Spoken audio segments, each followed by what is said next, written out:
natusok ako ng catfish. First time ko hapon na mangisda sa ulanan. Nakasuot ako ng waterproof na jacket, waterproof na pants, pero mababasa at mabalbasa ka pa rin. Yung mga nahuli ko ay puros catfish. Natusok ako. Okay na ako ngayon.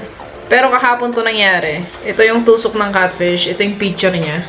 Ikukwento ko sa yung pinakaunang fishing experience ko. Ito yung meron pa akong bike, yung wala pa akong sasakyan. Tapos, bumili ko ng fishing pole. Sabi ko, mag-fishing ako. Yan. Hapon yun noon, pumunta ako sa tabi ng dagat. Yung bike ko, nilagay ko dun sa likuran ko. Nag-iitsa lang ako dun ng nag-iitsa. Kasi gusto kong makahuli ng isda.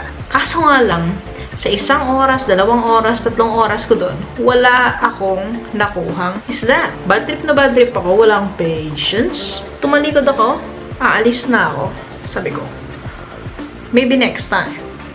Yun yung mga panahon na hindi ko pa alam yung tamang bait. Yun yung mga panahon na hindi pa ako ganun kagaling mag-itcha. Pagkatingin ko sa likuran ko, wala na pala akong bike.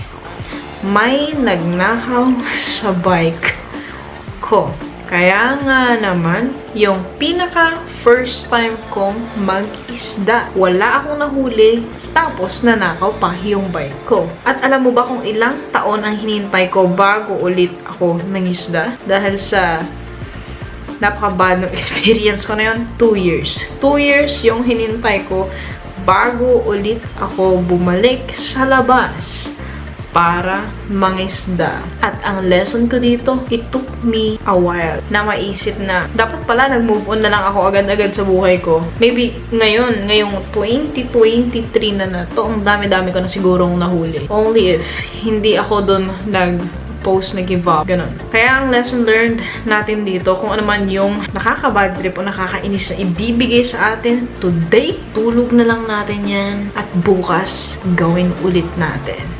Kasi baka bukas, may reward na bukas na mas great kaysa sa kung ano man yung nawala mo kahapon. Yun yung the lesson learned ko doon. Kung nagustuhan mo man itong short na vlog natin, itong short podcast natin, please don't forget to subscribe.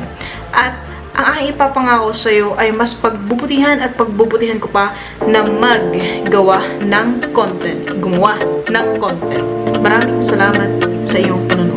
Wake up with intentions. Have a good day.